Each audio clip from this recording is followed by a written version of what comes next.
Good morning, good afternoon. This is part two. The camera inadvertently went off, and we were in the middle of a discussion talking about the importance of bookkeeping and accounting with churches and pastors.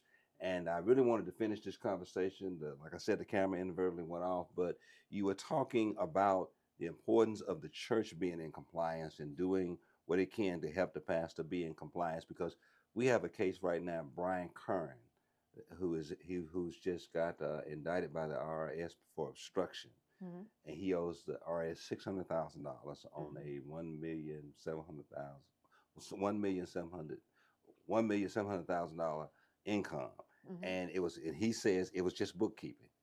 If he would have had a bookkeeper and an accountant, and he should have listened to him. And that was what the issue was. So we were just talking about that. So you're saying you can go in and help a church set it up, but they're gonna resist and kind of push back on you. So what do you think we can do to help the preacher and the church come together to get the preacher in compliance and have the church in compliance?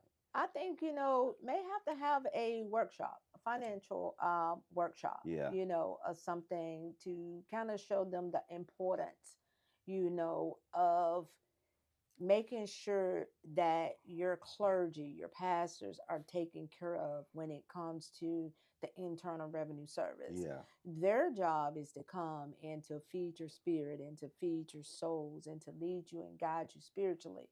Your job as the administrator or whoever handles that part is to make sure that when you're doing their payroll, the payroll is done properly, the taxes is done properly. They ain't want to need to be worried about that. They worried about praying for you. yeah, They shouldn't have to be worried about that part. They're entrusting you that you're taking care of that part, yeah. you know. So they don't want to have to wait till years down the line find out, hey, these things hasn't been done. So it falls back on that clergy or that pastor. So I think a lot of times it's education. Mm. So they can't say we didn't know, Yeah, yeah. put it in their hand like that, let them know, and then when they don't do something, then it's out of your hand But because it's going then to take both the cooperation of the church. it will. And it's not all time the clergy did something wrong. The church just didn't do their part That because I could be the think it's a case. 50-50. The Yeah. pastor has to be willing to be in compliance. The church has to Yes. know what it takes to help him be in compliance. And you say well, you can help him do that through workshops, calling you to come in Yeah. and train financially. From a financial perspective, the staff who is over the finance, which is Yeah. the trustees and the church finance committee, Yeah. and then because that's the approach I think where we just we can't never make it connect because we try to go straight to the membership. We got to go through the trustees and the deacons, get them on board. Then you get the Hmm. deacons, then you can take it to the church to ratify it. But you got to get some understanding from the top down. And I Exactly. think when we have seminars, we try to meet with the whole church. They don't know anything. They don't care about Exactly. anything. Exactly. Get the people in the room who's around the finances. That's who you need. I have a person who's over mine. She's a certified accountant, and she got her degree from Hofstra University in New York. She knows her stuff, That's and it. so most of the time she can explain to them what I try to explain. Hmm. So I think that's important. I kind of want to move a little bit from that. Now I want to go to building generational wealth. Okay. Income tax is a time where you get money you never need it all year long. Hmm. Most people spend it. Let's talk about what a person could gain and build if they took a percentage of that, if not all of it, because like you said, people have needs. They Hmm. kind of struggle through the holiday. Some of them behind on some bills. What investments could they do to kind of start building generational wealth with a portion of their income tax, extra money? Well, that's something I'm so glad that you were talking about is because we don't know the importance of building generational wealth. That is Yeah, so important and so needed, for our culture. So there's different things that they can actually do depending on especially that, what their age range is. Are yeah. they looking for I think something I'm to waiting too late. yeah, so we look at, with the different financial consulting that I do, we look at from ages 25, 55. Those are some good 25, 55. 25, It's 55. it's the sweet spot. That is the sweet spot, you Gotcha. know, because simply because if you start around those ages, people think that you got to start with a whole lot Right. and start putting back, but you really don't. Yeah. You can start as low as $50. That's what Dan Ramsey says. Yeah, Yeah. you can start low as $50. Yeah. Start putting it into a fund. Yeah. Several funds. It depends on the individual. So every investment account is not gonna fit everybody. Right. So that's why you need to sit down with someone like myself Right. or my team and sit down with us. Let us take you through, a financial needs analysis to see where you fit, what could benefit you. You'll be surprised if a person start at 25, Yeah. saving anywhere from $50 to $100, where they would be in the next 25 years if they put their money maybe in say mutual fund or Yeah. something like that, where they would be in the next 25 years. They could be possibly a millionaire. Yeah. But why? We wasn't taught that. I wasn't taught that when I was 25 years. Yeah. I wasn't taught about putting no money up. Right. They waste that kind of money. Yeah. Even people that want to save on taxes, if they put money into a traditional IRA, Yeah. that can help them save on their taxes for that year. Yeah. You know, put your money somewhere. But here's the thing.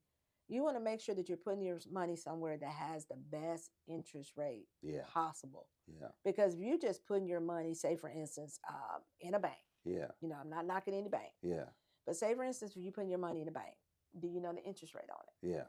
How much is it building for you? Yeah. I see too many statements for the whole year. Maybe they drew $5. Yeah, we just switched banks because we were in that situation. Yeah, Interest they $5. paid was absolutely ridiculous. Exactly. That's because the interest rate. You don't never want to put your money somewhere and you don't know how well it's growing for you. Yeah. You want your money growing for you tremendously because we have something that's called the rule of 72.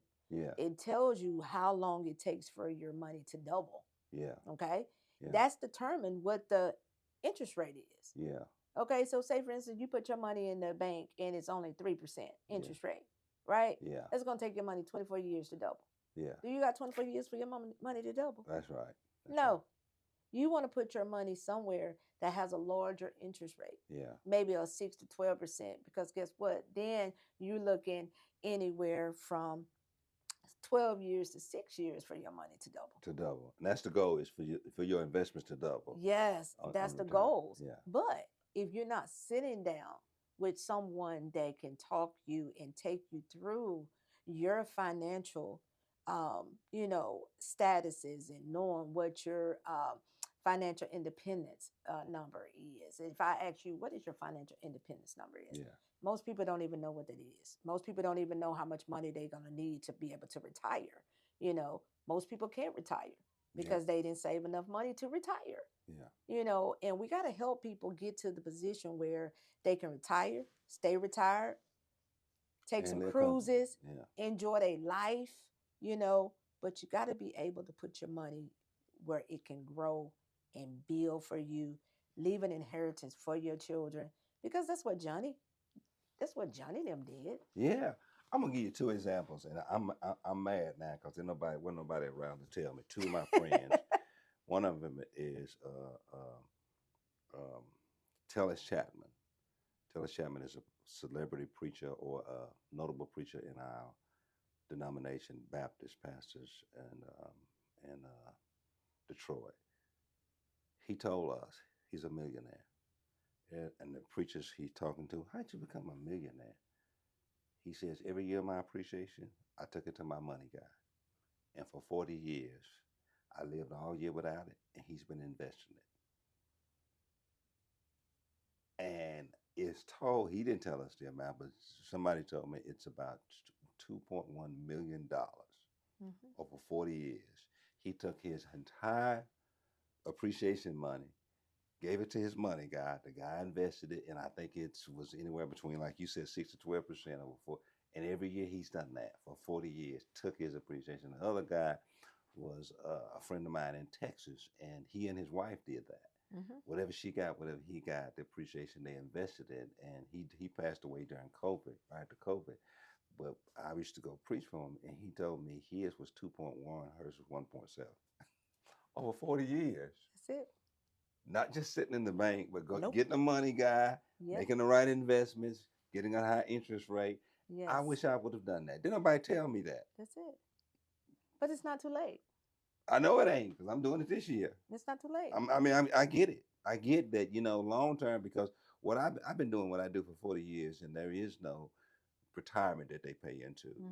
When you do what we do, because I pastor small rural churches, and it's a struggle for them to really get the concept of anything, because they have such a fear of the government, which that's just generationally inbred in Yeah. Black Baptists. They fear the government. We don't want the government in our business. But that's interesting that you said that. But that's so true. So, as far as a portion of your income tax, let's just say you took $1,000 every year. Your income tax, invested it into some interest-bearing account between 6 and 12%, and you did that for 20 years. What's going to be the benefit? Ooh. You could be Ooh. set, huh? Ooh. Just $1,000 that you don't need. Yeah. Not all of your income tax. Take $1,000 for 20 years. That would be very good. Yeah. I couldn't even imagine. Yeah. Yeah. And you were disciplined enough to do that. And then you could kind of, not only you could add to that during the year. Yeah. Systematically. Systematically, discretionary income, extra income. That's your key. Systematically. Yeah. On the system. Yeah. Every month. Right. Putting back so much. That's where we have to get to the point that we doing it in a systematic way, not just one time a year. Systematically disciplined. Yes. Set just a little bit aside. How much could you put back? Yeah. A month. Yeah. Or every 2 weeks. Yeah. And you want to see that come out of your account, out of sight, out of mind. Yeah. I don't miss it. Yeah. Because this is discipline. Yeah. Because I have my mind set when I get of a certain age, this is what I want to do. Right. So when you start doing that, you're not looking at what I got come out. Now tell me this. If you say, hey, every month, I want to put this $100 into this account. Yeah, right. You gonna miss that $100? No. Not gonna miss I spent $100 on coffee. Let me shut up. Exactly, you do. Oh, exactly, you do. I was doing it. I was going to Starbucks. Yes. And I was getting the honey citrus tea. Yes. I was spending $5 and something a day. Yeah. So when you add that up a week, that's $25. Yes. Times 4, that's $100. Yeah. So why would I go invest in Starbucks? Yeah. $100 a month. And can't invest when I can invest in myself. Yeah. Yeah. So what we teach people too, that you need to pay yourself first. Yeah. Pay yourself first before you pay anybody else. I agree. Pay yourself first. Yeah. Yeah. Give you first. Yeah. Then you distinguish everything else out. Yeah. Because you got to come out of your poverty. You got to come out of where you are. You got to come out of debt. We got to get you above where you are so you can see where you're going. So what's the threshold that says I'm not in debt? Because some people think it's being debt free, because some people can manage their debt and they are debt free because they have some debt, they're carrying some debt, but it's not debt that they can't manage with their income because they live under a budget. And that doesn't mean that they don't have some debt, but they manage their debt. So what's the threshold to say a person is in debt? Well, I look at it like this. When you're in a negative, when you look at your income, say for instance, you want to look at your income and you want to look at your expenses. Yeah. And look at it for a month. We don't want to look at nothing for a whole drone. Right. You look at it for 1 month. Right. When you're in a negative, you have nothing left. Paycheck to for paycheck. That month. Yeah. You're in debt. You're in debt. Gotcha. Just make it simple. Yeah. You're in debt. Yeah. You ain't got nothing. If you live paycheck to paycheck, you run the deficit every month. You're in debt. You're in debt. You're debt to it. Yeah. You're in debt because that's what debtors look at. They want to look at your debt to ratio. Yeah. They want to see, do you have enough to pay for this, what you're trying to get after you pay for everything else? Right. So they look at your income, they subtract all of your expenses, all of your bills, and they see what you got left. Yeah. Because now you're trying to tackle on another debt. Right. So if you ain't got nothing left, you in debt. You're in debt. Yeah. And if you run that over 12 months, you just pile up that debt. Yeah. Because you're running a negative every month. You're running a negative every month. But see, one thing that I like, what what I do is I help you get out of that. Yeah. Yeah. We help you eliminate that. Because that's my next subject, and I'm glad we're doing a part two here. How about credit repair agencies? You think that's a good idea? You think it's helpful, or is it better to come to somebody more like you, or this credit repair thing and debt consolidation, all of these issues? Um, I don't think you have to do uh credit repair and debt consolidation, because are they going to teach you That's right. what we're going to teach you? Yeah. Getting a What? fast solution is for the Yeah, long term because you need a long term solution. solution. Yeah. You need to learn how to put your money in a place where it can grow for you. Yeah. And then we're going to show you how to budget. They're not going to show you how to budget. Right. They're not going to show you how to do all that. Right. They're just going to put all your stuff together and you pay one lump sum. Yeah. You know, but we're going to do more than that. You know, we're going to show you how to eliminate your debt, take some years, you know, off of your debt. Yeah. Then not only take years off of your debt, that money that you got free, Yeah. you know, and you're stacking it on your other bills, paying it off. And then at the end, you got that free money. That ain't money for you to go and do whatever you want to do with it. Yeah. That's money for you to put over here for you to save, for you to invest. Yeah. Roll up, you know, I think it's. Yeah. They're not going to teach you that. Yeah. Yeah. They don't care what you do with it. Yeah. But we're going to give you the education piece. Yeah. I think that makes the difference. Teach you how to fish. If we don't, instead of giving guess what? Fish. You're going to be back in the same situation. Yeah. Yeah. And that's what people do. Repeating the same cycles, wanting a different result. Yeah. The practices, principles, you got to change it. But then I want to because we got to kind of close out, because I don't like to spiritualize everything. Mm-hmm. I'm 40 years I've been doing what I do. And I think what we do is we give this solution. God's going to bless you. God's going to prosper you and all this stuff. But you don't have any individual responsibility to change your financial situation. I don't care how much God blesses you. It's not going to change your financial situation. Mm-hmm. More money is sometimes not the solution. Money management is the solution. Mm-hmm. As I teach people the teaching of Jesus with the 1 talent, the 2 talents, the 5 talents, that's about money management. Mm-hmm. That's not about the master giving them this magical miracle money. The master says, I'm going to give you a measure of money. I'm going to see how you manage it. And the increase is going to be in how you manage it. Exactly. Because when he came back, he says, here's 5 more. You're a good manager. Here's 2 more. You're a good manager. Where's yours? Nowhere. You ain't do nothing. I'm going to take yours and give it to somebody else. Mm-hmm. And so I think we have to really balance between being financial literate and financial education, as opposed to promising people through the prosperity gospel, God wants to bless you, God going to cancel your debt, you can name it and claim it. And I think we have to really distinguish between, mm-hmm. It's just like the idea of me being a spiritual counselor and then referring people to a therapist. I understand what my limits are. Mm-hmm. And I think church has literally just made people think that you can get all this stuff from God and you can get it by miracle, not by any personal responsibility, not by any self-discipline, and having a plan.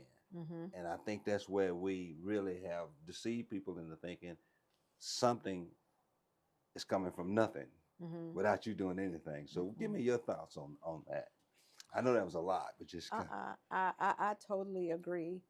I believe that, you have to be wise. Yeah. A wise steward. Yeah, you can't think that, like you said, things are just going to happen for you, and then you don't know how to be wise when they come. It doesn't work like that. Yeah.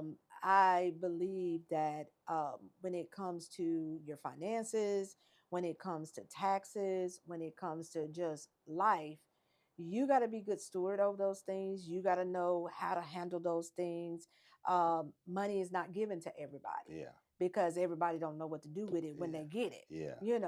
So you have to make up in your mind that, hey, I'm going to do the right thing with what I get. Yeah.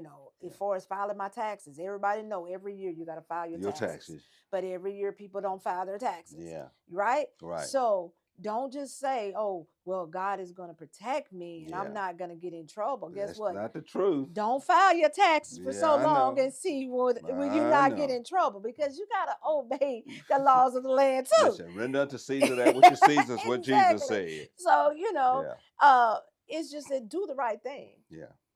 just don't expect a miracle and then you're not doing the right thing. You still got to hold up your bargain, as well.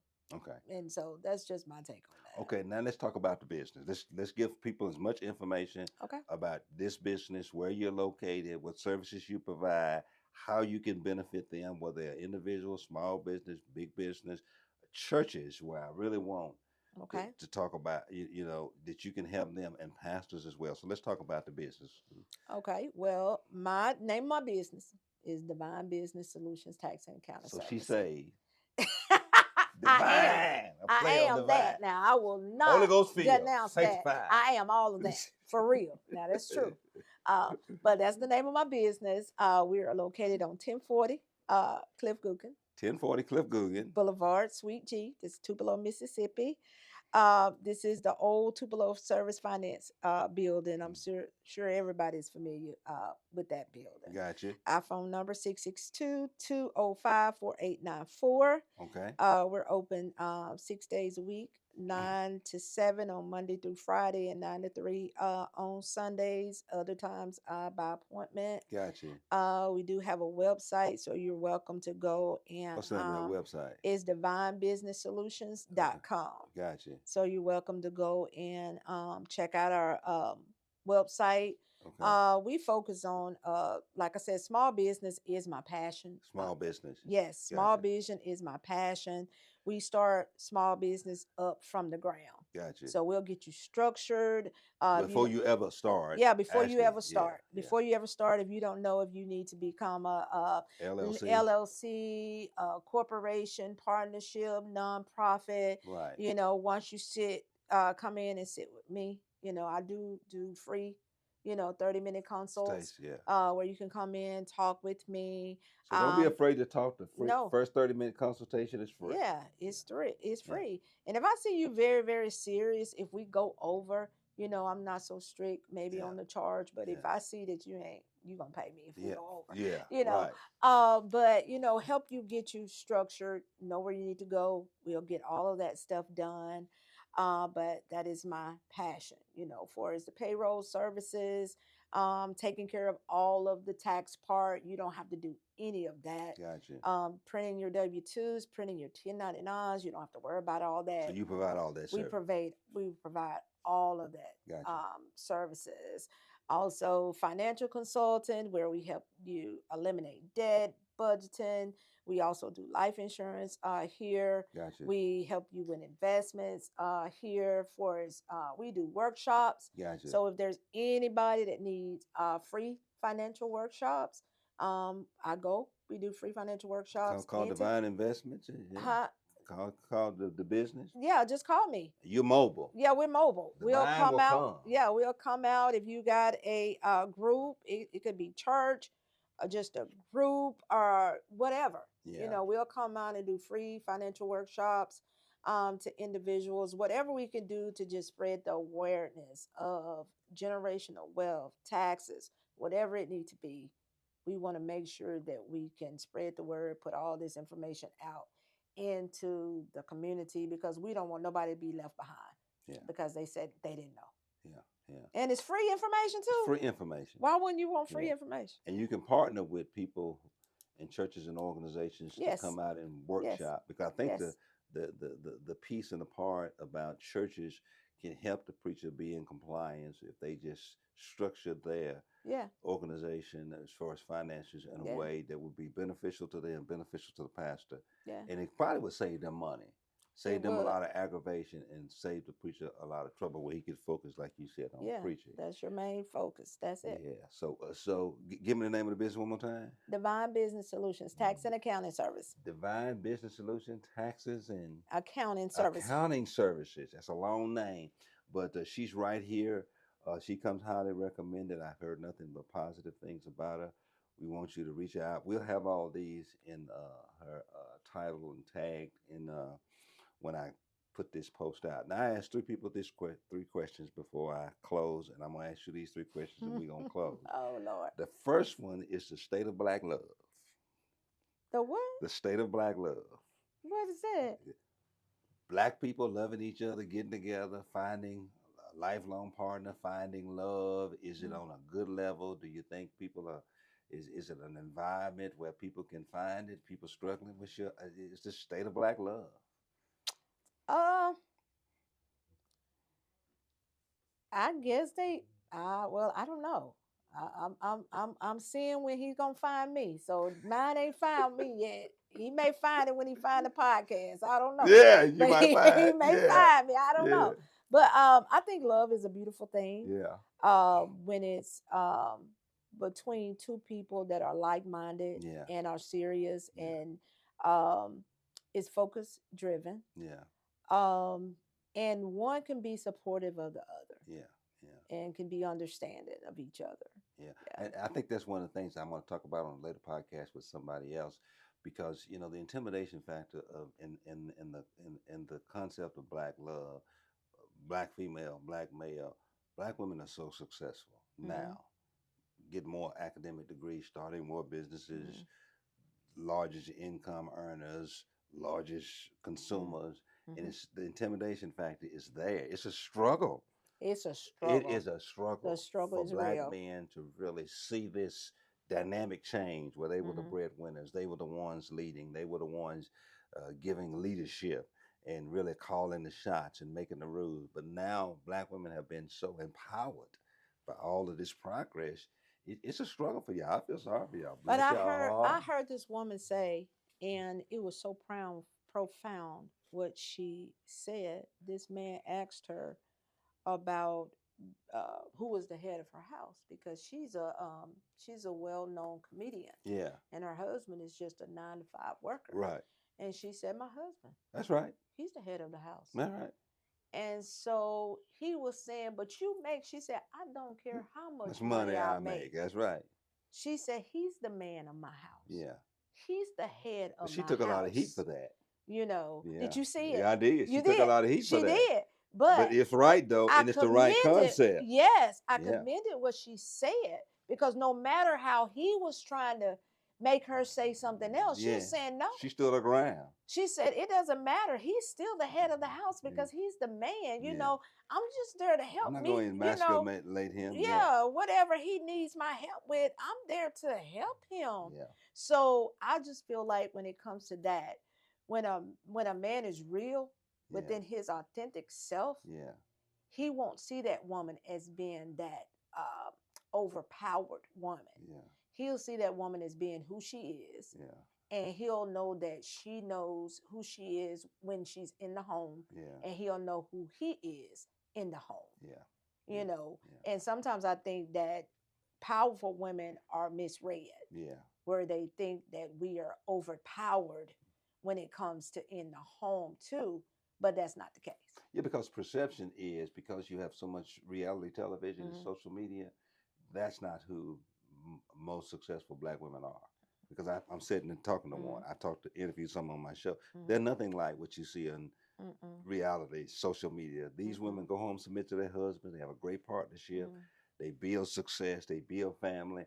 And the perception is that every black woman is angry, powerful, can't be talked to, can't be. There's no cooperation, no submission. That's not true. So No. that's one of the And things that I sometimes want people to. don't know what has made us be this way. That's right. What has driven Because us there is to always be a backstory. successful. Yeah. Yeah, That's a backstory. so people don't know, Yeah. What's gotten us here. Yeah. Okay. The state of the black church. Mm-hmm. What do you think about the state of the black church and where the church is today? She got something to say about it. No, we just need to come back to our first love. Yeah. To Jesus Christ. To That's the just gospel, that's to the just my Bible. main thing. Yeah. We just need to come back to our first love. We've Yeah. left them, Yeah. Yeah. and we just need to come back to one. Yeah. That's one of the That criticisms the church is. that's just my main thing. Yeah. We're trying to look too much like others. Yeah. Just come back to him. Yeah. It's just him. Yeah. All this other stuff, it don't matter. I don't Yeah. have time to be fighting with you. Yeah. I don't have time to be fighting with this person over here. I don't have time for that. Yeah. Just come back to him. Yeah. He tell us, that, hey, we forsaken the first love, Yeah. which is him. Yeah. So just come back to him. Yeah. I ain't got time for all that quarreling. I don't do all that. Yeah. I don't mix and match people talking about this and that. I don't get involved in it. I'm strictly him. I'm here to come. I'm here to worship the Lord Jesus Christ. Yeah, I'm him. I don't want to hear all that other stuff. I'm not gonna Yeah, hear it. yeah, yeah, I'm not. I would turn you off so quick, yeah, yeah, quicker than the water was turned off, yeah, because I'm him. yeah, I don't have time for all that. yeah, You're not gonna get me mixed into all that other. I don't have time for it, yeah, because at the end of the day, you either believe or you don't believe. yeah. The sideshow of church is what I Yes, call it. I don't have time for that. Yeah, You know, the big eyes, the little U's, the this and that. I don't have time for that. It's him. yeah, yeah. So that's how I answer that question. How about digital media? You think it's a positive or negative thing? The digital media Yeah, social media. You think it's having a positive or negative effect on our culture and society? is how you're using it. Yeah, how you using it? Is how you're using it. Yeah, Because I think when it's used in the positive manner, yeah, it's awesome. yeah, It's a free tool. yeah, It's advertisement. yeah, But you have so many people that has like turned it into something that's horrible. yeah. And they make it seem like it's horrible, but it's not horrible. It's just it's not social media, it's the users. Yeah, yeah. So we can't make something that's not bad say it's Bad. bad. It's the people that It's is the engaged. users. Yeah, yeah, It's the users. Social media is not bad. yeah, It's the users. yeah, You get rid of the bad users, yeah, then you got something good. yeah. Because social media is not bad. Because, see, I told you I researched you before I did. I looked at your digital footprint, trying to follow you on social media. And I can say this, Steve Harvey is right when he made this observation. Most women who are happy very rarely post on social media. Mm-hmm. Women who are not happy always post the fictional life that they want, but they don't have. Mm-hmm. And they try to have an illusion of being happy, and they post a lot to give that illusion, but they're really not happy. Mm-hmm. Women who are the most happiest very rarely post unless it's a significant event in their life, and it's most of the time about somebody else or something else, Mm-hmm. but it's not about them. They don't have to give this delusion or illusion of a life that they really don't have. Mm-hmm. And so he says, people who post a lot, that they want you to buy into their delusion or the illusion of that there's something that they're not. Mm-hmm. People who rarely post, those are probably the happiest people. They don't need it. Mm-hmm. They use it for its benefits, post and personally. But thank you so much, You're welcome, Ms. Freeman, for this. And we're going to have 2 parts. Again, I think it's great information, divine business solution, and tax preparing and accounting and all of that bookkeeping stuff. If you need that, I think you would be benefited if you kind of came in contact with her and partnered with her. We talk a lot about a covering, but we never talk about that in the sense of, we talk about that in the sense of the spiritual dimension, but covering. I have a money person who handles all my money, finances, benefit, got me a good credit score, bills Good. paid, all that stuff. Good. I don't buy nothing without saying, what do you think about this? Do I need to do this? And just like the debt you're talking about, pay my car off, take half of the car payment, pay it on my house on the 15th of every month, knocking down my car payment in half. I like it. That's the way you do things. That's what we teach. She taught me that. That's how I teach. And she handles, and I think it'll be a benefit for people to contact you. Again, thank you so much. Thank you It's for gonna be having in 2 me. parts, and we are going to wrap this up, and hopefully